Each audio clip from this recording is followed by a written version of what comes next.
Free agency season is here.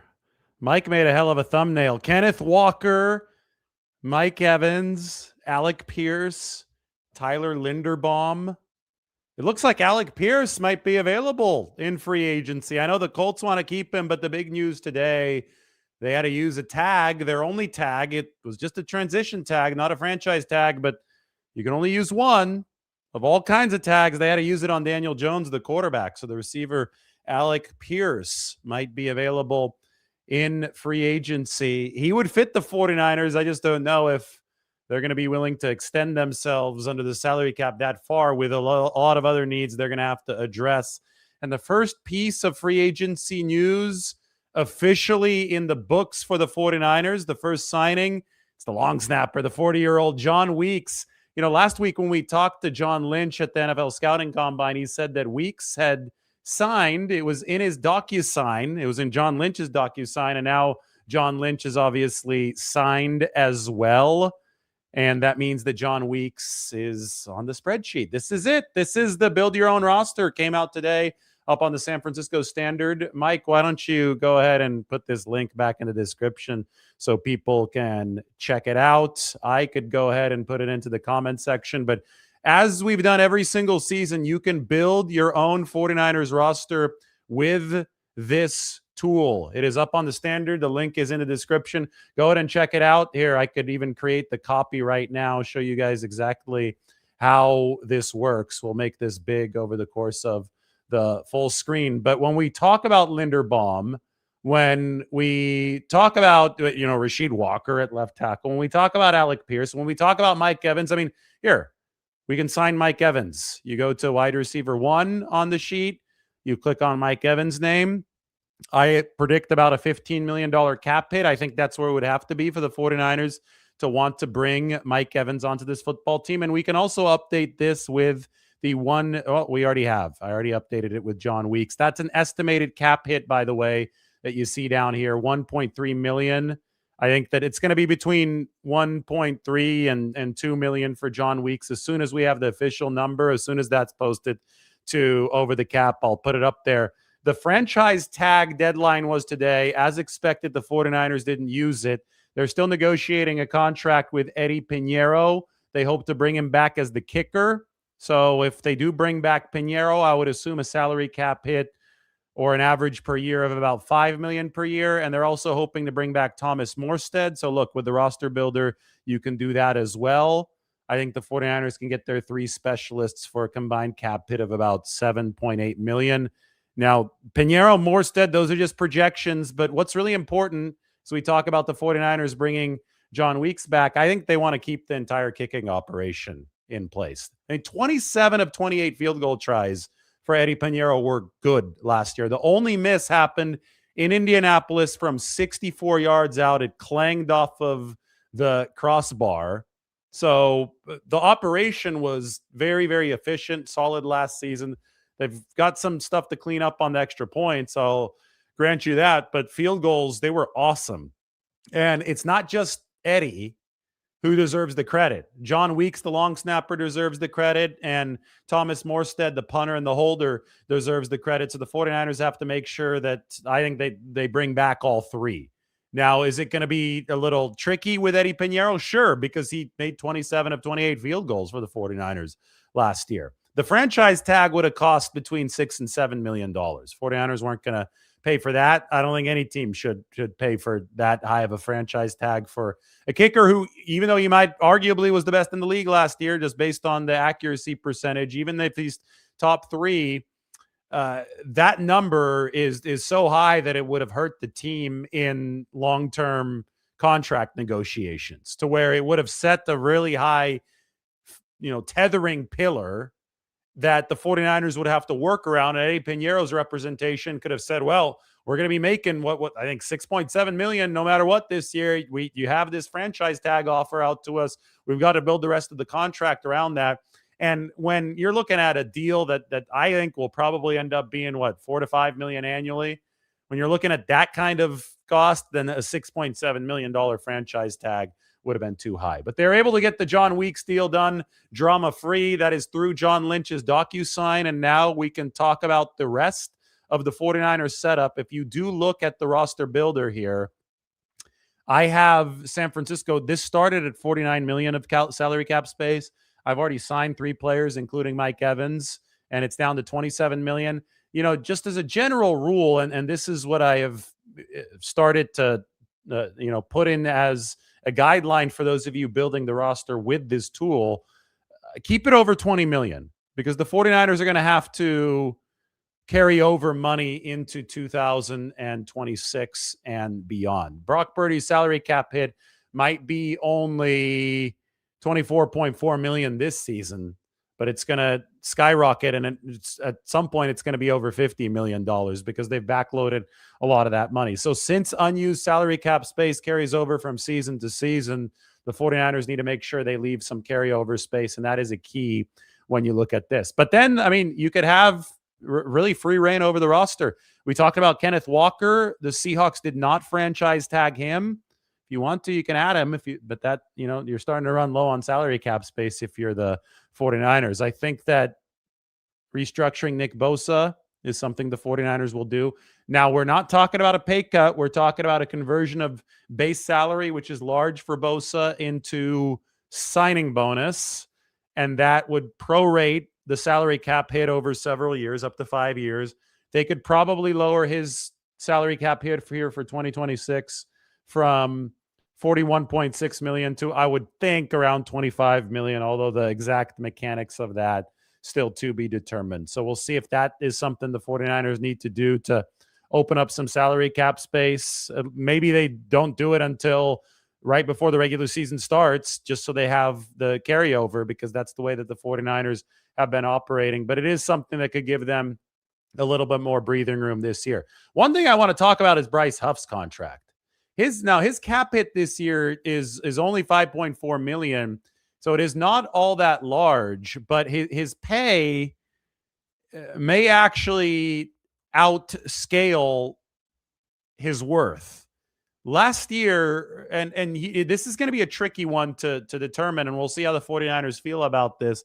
But last year, Bryce Huff was really good early on when Nick Bosa was on the other side, and he was nowhere near as productive after Nick Bosa and then after Fred Warner got hurt. I have his contract from Over the Cap ready to show everybody. We're going to put this up on the screen, and I'll explain how his contract works right now. So this is Bryce Huff's contract. I could remove the text title so you guys can see it. What's going on here is that you got 2026, the second row is the year that we're entering right now. And Bryce Huff is due his roster bonus of $1 million, which you can see in this third column, on March 13th. So in 10 days, the 49ers have to pay Bryce Huff $1 million, and they can't get that back. If he's on the roster, those are the rules. $1 million is coming Bryce Huff's way. The rest of the money that is set to be paid out here over 2026 is not guaranteed and would not be guaranteed until the start of the season. And it comes via this prorated option bonus of $14.6 million. You can see it here. I'm circling it here.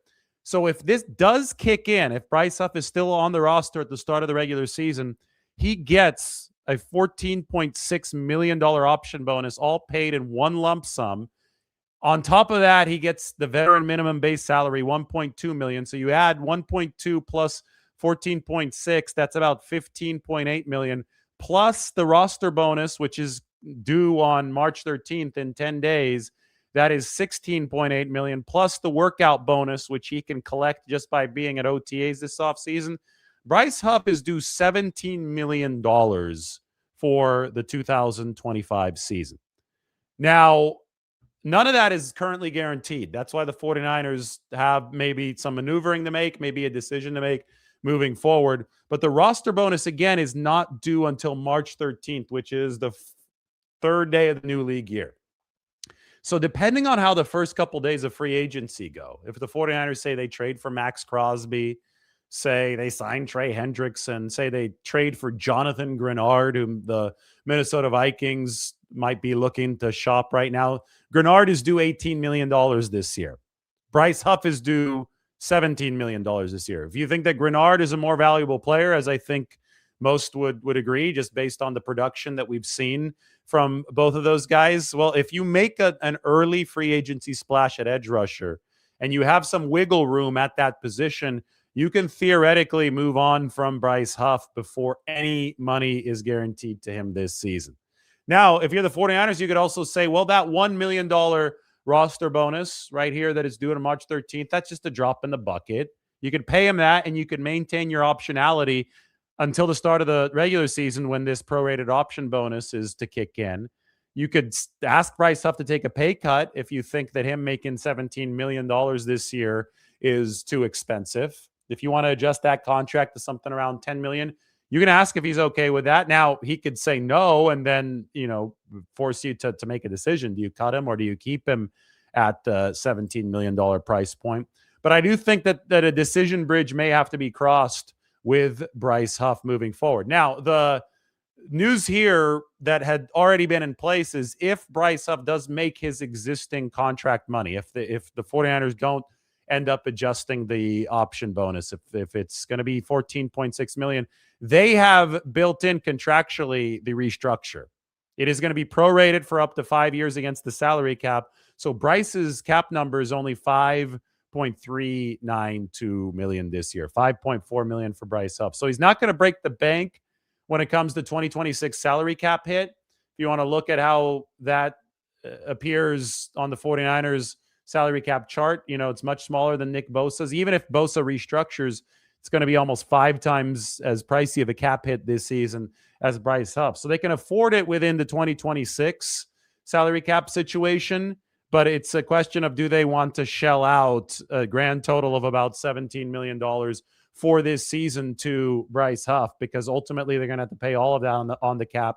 Or will they go to a different edge rushing option or 2 edge rushing options moving forward? Personally, I fall into the line of thinking that Bryce was a great pickup for the 49ers, and it showed when they had guys healthy because he was able to specialize, which is what he's been. He's been a pass rushing specialist in his NFL career. Back with the Jets, they had a really good defensive line. Robert Saleh was the coordinator. They called Bryce Huff their Mariano Rivera, the closer, because he was able to come in, pass rushing situations, pin his ears back, and just get after the quarterback. He didn't have to worry about playing the run. He didn't have to worry about reading anything. He just went after it. And the reason that he was unsuccessful in Philadelphia is because he moved to a Vic Fangio read and react defense. He was asked to play 3 downs. He was asked to play the run. And all of a sudden, the production plummeted. When he came over to the 49ers in 2025, it started off on a great foot because they had him as a pass rushing specialist. He could pin his ears back and he could close games. And he closed the game against the New Orleans Saints in week 2. Then Nick Bosa got hurt in week 3. And, Huff did have a big impact in that win against the Falcons in week 7. But we didn't hear from him beyond that point. Now, he might have been hurt. There might have been something that we don't know, but he didn't have any sacks after that week 7 game. And I think that the main thing here, even if he was playing a little bit hurt, the overarching lesson should be that the guy was not playing in the very specified targeted role that the 49ers had envisioned that he'd play in when they traded for him. Now, that was under Robert Saleh. Now the new defensive coordinator is Raheem Morris. What will Morris think? Does he want a dedicated edge rushing specialist like Bryce Huff? Does he feel that Huff would fit into a really targeted role in his system? Is he going to want to run a lot of 5-man fronts where he wants a more versatile skill set from a defensive end like Bryce Huff? We shall see, and we shall see how that interplays with the 49ers front office. Again, a lot of different guys potentially available. We could even take a look at the roster builder to see exactly who I have on these lists at the defensive end position. Hendrickson, Jalen Phillips. I know that Philadelphia wants to bring Jalen Phillips back. They traded a 3rd-round pick for him, and he seemed to fit really well with the Eagles. Somebody like Khalil Mack is out there. Boye Mafe is a really interesting one because he's been with the Seattle Seahawks. I know that a lot of people have said the 49ers might kick the tires on Boye Mafe good player. That Seahawks defensive line, they didn't really. I mean, Leonard Williams is obviously a really good player, but and DeMarcus Lawrence is a good player, but it was not like they had a Nick Bosa or TJ Watt like superstar up front, Myles Garrett type superstar. They just had dudes and a lot of them. And they had a really good coordinator, Mike McDonald, as well. But one of the guys who they're going to struggle to retain is Boye Mafe, scheduled to hit free agency. Joey Bosa, the 49ers were really interested in going after Joey Bosa last year, and he took just a little bit more money than the 49ers were willing to offer from the Buffalo Bills, and he played a healthy season. So a lot of the consternation about a potential Joey Bosa signing last year should have settled down given the fact that he was able to stay healthy in 2025. Bosa is an option. Chase on an option. Jadeveon Clowney is still out there. That'd be a cheaper option toward the end of his career. Cameron Jordan, Sam Okawanu, restricted free agent. Maybe he gets the lowest level tender at $3.5 million. He was actually a decent player for the 49ers this past year. And then an old friend, maybe Charles Omenihu, can come in cheap. I know Charles is a big fan of Chris Kasarik, but a lot of this is going to depend on exactly how Raheem Morris wants to run the defensive line now that he's taken over as the defensive coordinator. We could talk about the draft picks at length, but this show is more about what the 49ers might be able to do in free agency. And I think defensive end, I didn't talk about the trade candidates. Hendrickson is scheduled to be a free agent. Jonathan Greenard is a 3-down player, the Minnesota Viking. And the Vikings, they feel they need to open up some salary cap space. Greenard has a simple contract moving forward, about $18 million in base salary this season and next season. He's 28 years old. I don't know what the Vikings would want in return, but the 49ers had a league low 20 sacks last year. They need to be turning over every possible stone when it comes to trying to improve their pass rush. And maybe that happens if they focus on the interior. Maybe you're somebody who likes the defensive tackle position more. Well, you can do that in the roster builder as well. Look, we can go to defensive tackle. John Franklin Myers is the top free agent there. Javon Hargrave may end up being available again. John Franklin Myers, I would think, is a younger, more complete version of Javon Hargrave. Somebody who's, 288 pounds. He's not the best run stopper, but he's competent against the run, but he could really, really get after the passer. And the 49ers were missing that on the inside. Veteran who's been around for a long time, who I think the 49ers might be able to secure at a cap hit of less than $10 million. David Onyemata has played his entire career in the NFC South.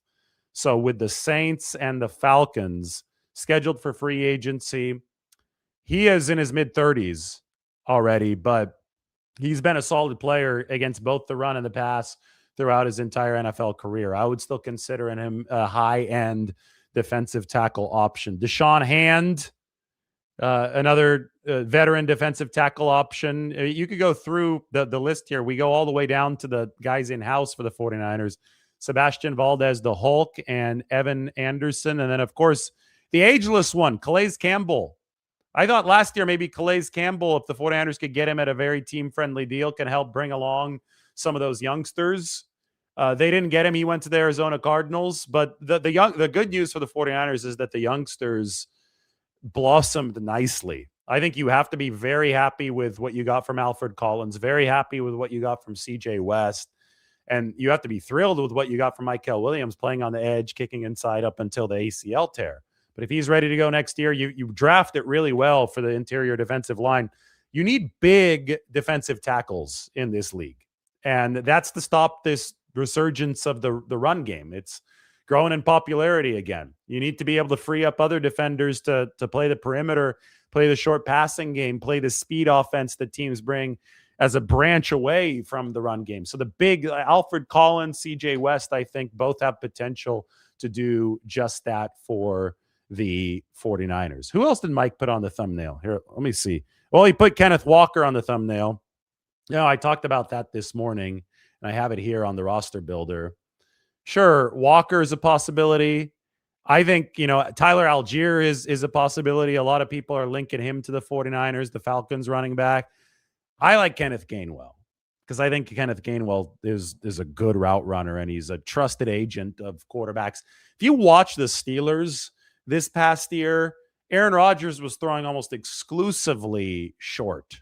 He's underneath. Aaron Rodgers, I think Pittsburgh's going to try to bring him back, but they weren't getting much of anything downfield last year. So you go get DK Metcalf via that trade with Seattle, and then you don't stretch the field at all, probably because your quarterback is a senior citizen. But Kenneth Gainwell really had a chance to put his receiving abilities in the spotlight, and at least they trusted him. They trusted Jaylen Warren, who was running back 1. They trusted Kenneth Gainwell, who was running back 2.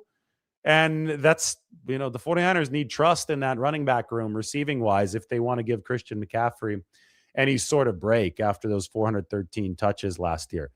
There's a lot to potentially improve if you're the 49ers. I mean, whether it be depth at that running back position or, flexing your muscles at wide receiver 2 years after you last really flexed your muscles there.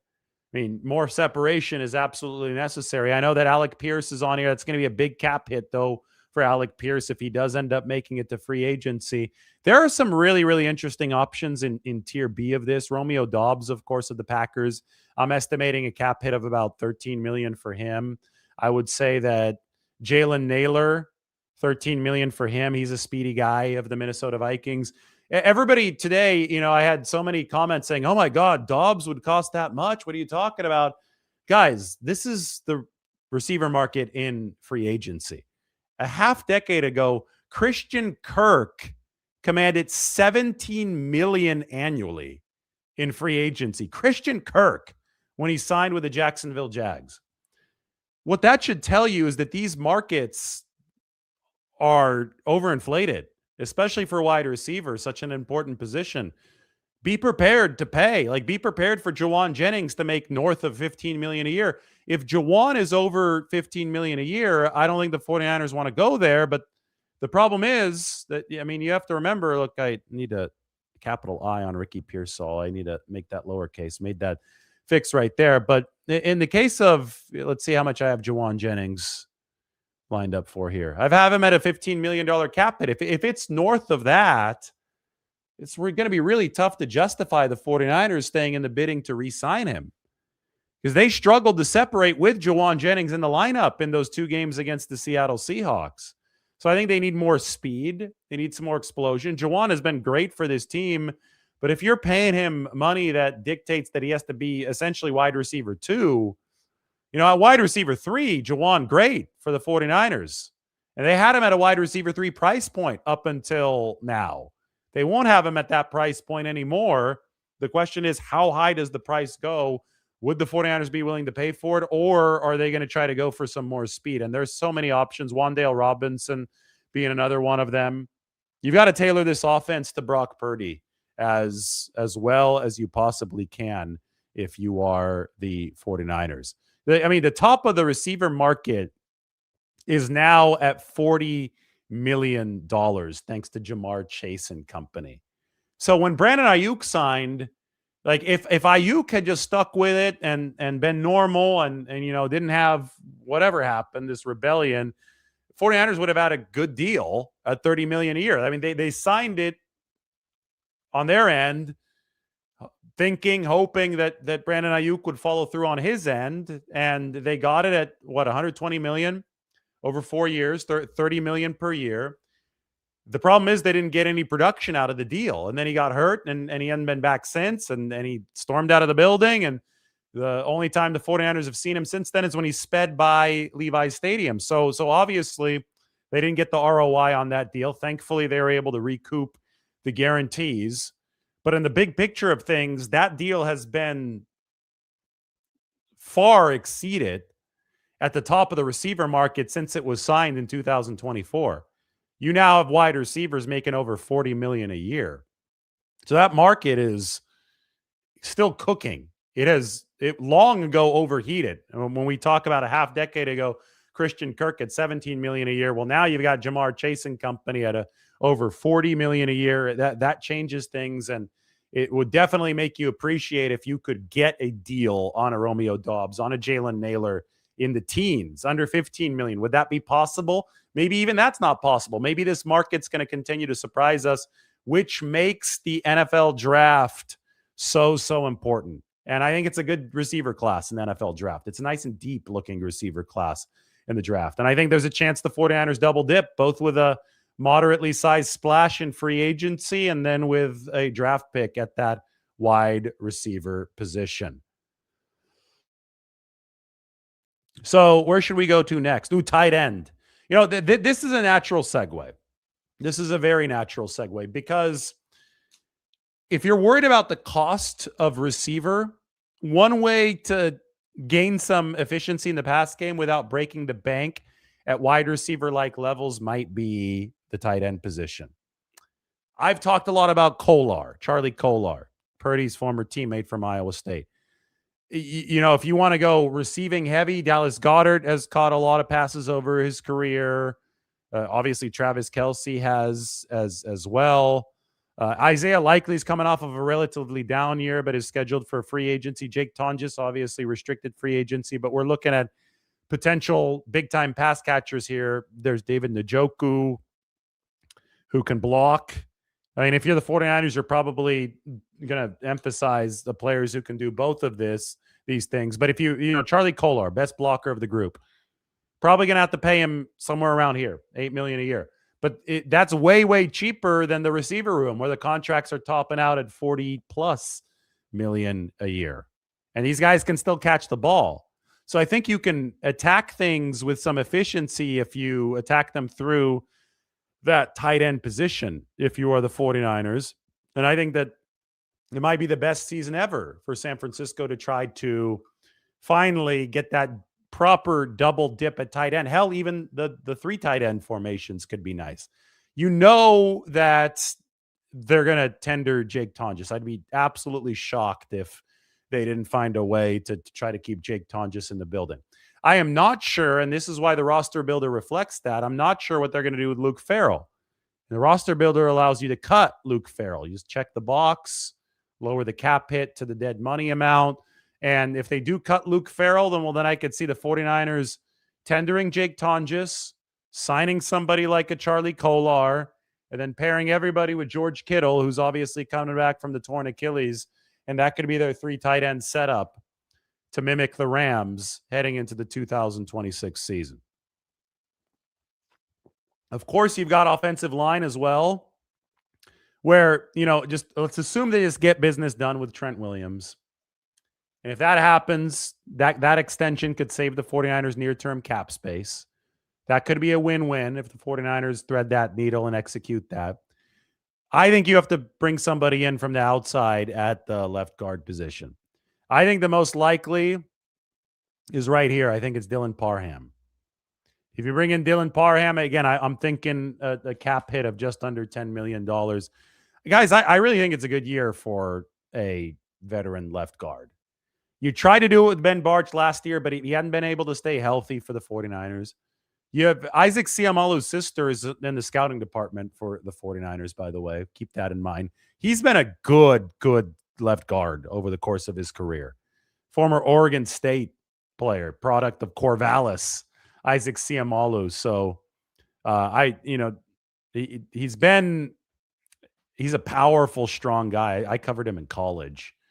I think Parham is somebody the 49ers have actually scouted before. He went on a 30 visit a few years ago before he was drafted by the Raiders when he was coming out of Memphis. So maybe Dylan Parham is somebody the 49ers are more familiar with. But the family connection with Seumalo and the fact that this guy's been a Pro Bowler in the past, I don't think that can be ignored, especially if they're just looking for a way to develop Connor Colby for one more year, because Colby was kind of thrust into action there before he was ready.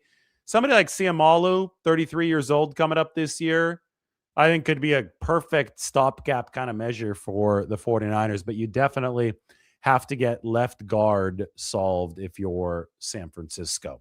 All right, I'm 30 minutes in, going to wrap up soon, but going to answer some questions before we head off into the night. Yes, John Weeks was re-signed. That was the news at the top of the show in that special teams room.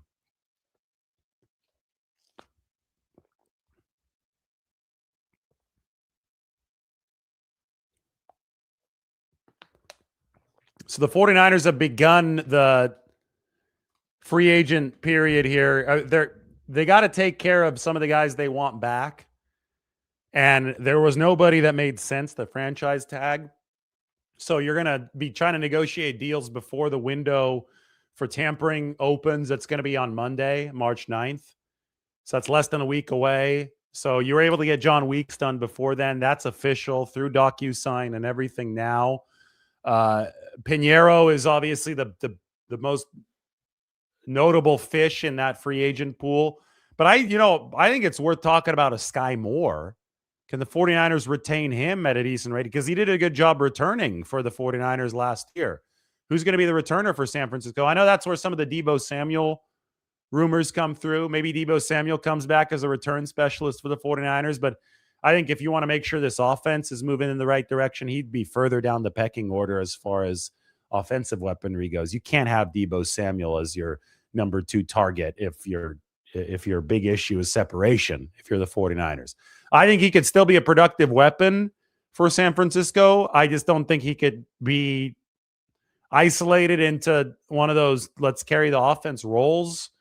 We saw how poorly that went in 2024 down the stretch, and I don't think that he could be paid that way either. And I think the 49ers agreed with that in 2025 when they were okay with trading Deebo Samuel away just about a year ago. Exactly. It was on Saturday toward the end of the NFL Combine in 2025. So things change, obviously. Markets change. Deebo's probably not going to be back with Washington. He's going to be a free agent.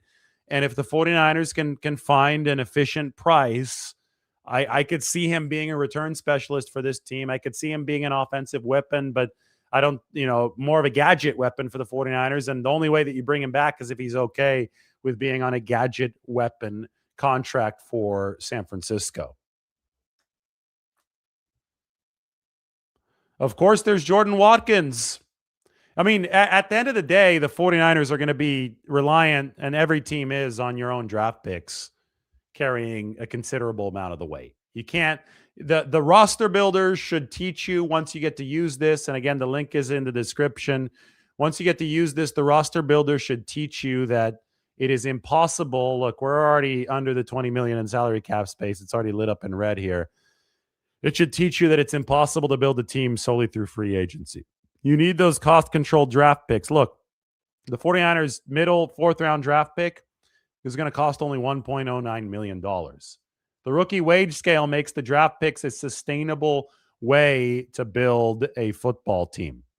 And you ultimately have to hit on enough of those draft picks to keep your team sustainable year in and year out, because you're going to overpay in free agency. So that's the lifeblood. And John Lynch talks about that a lot. Somebody like Jordan Watkins, he was a draft pick in 2025, and he had a good training camp. And then he got hurt. The high ankle sprain happened right at the start of everything there, right before week 1, right? A few weeks before week 1. And I think that slowed down his momentum. He's got to find a way to pick up that momentum here and turn it into a productive season on the field. Same thing with Jacob Cowing, who also got hurt last year. I mean, Jacob Cowing had the hamstring injury, and I thought that he had one of his,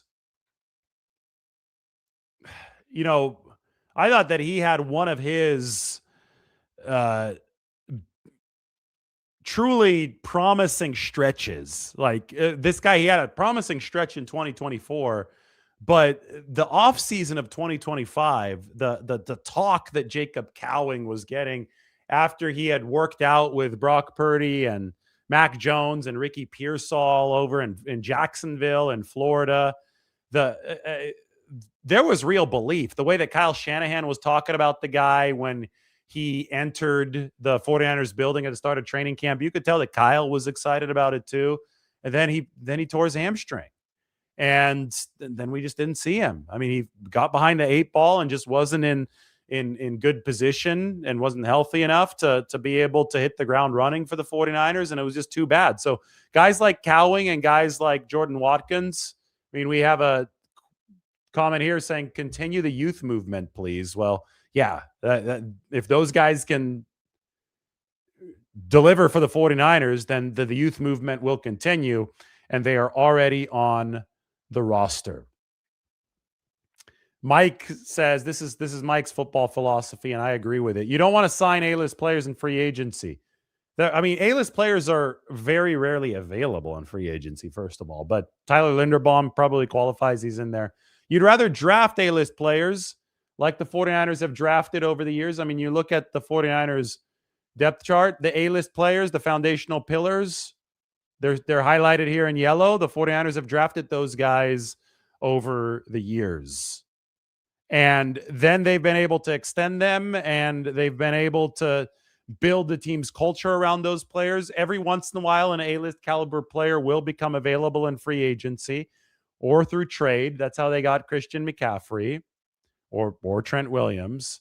And you ask yourself, would that A-list player, financially fit into the structure of the team? Is he at a position where you could really use him? And for Tyler Linderbaum, that would be at center, but it would also probably be close to $25 million a year.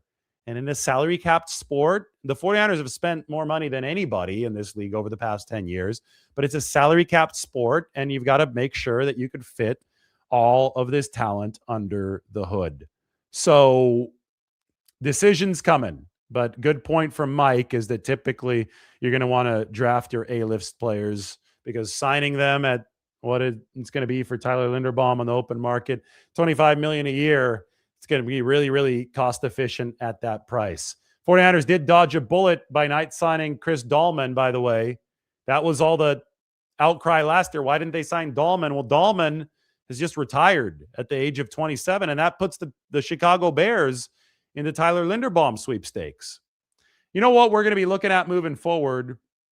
Mike says compare Linderbaum's cap hit to Jake Brendel's cap hit. Sure, let's do that. Let's go over here. So we're at center right now. Brendel has a $5.4 million cap hit for the 49ers this year. Tyler Linderbaum, if you brought him in, of course, we already talked about that. I think that you'd have to be looking at a cap hit of about $18 million, even if you could severely backload it, of course, but the 49ers have to make sure that they have money in future seasons. So just for practical purposes, you can work with 18.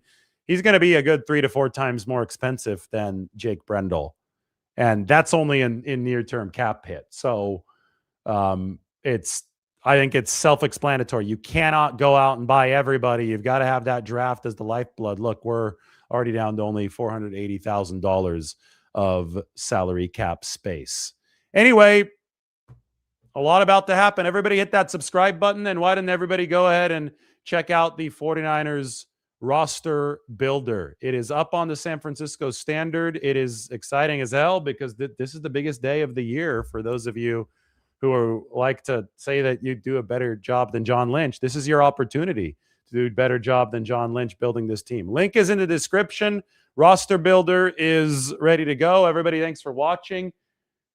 Now we can add Jonathan Greenard to the list of players who might be available for the 49ers. Should they make that trade? Should they? Max Crosby, we can monitor that over the course of this whole week as well. Everybody, thanks for watching. We'll talk to you soon. Why don't you hit that subscribe button? Good night.